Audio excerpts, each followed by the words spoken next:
The Commission also notes that collective reparations offers an important opportunity for healing fractured communities, rebuilding social cohesion, and restoring confidence in public institutions. Investments in community infrastructure, psychosocial support services, memorial sites, and community development initiatives can serve not only as remedies for past harms, but also as symbols of the national commitment to reconciliation.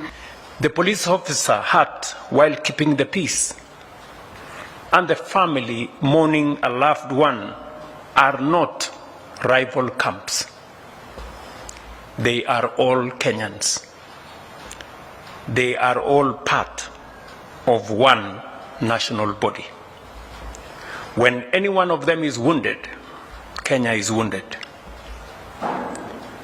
And a nation does not heal by choosing whose pain matters. It heals by acknowledging all suffering, pursuing justice for all, and committing itself to doing better.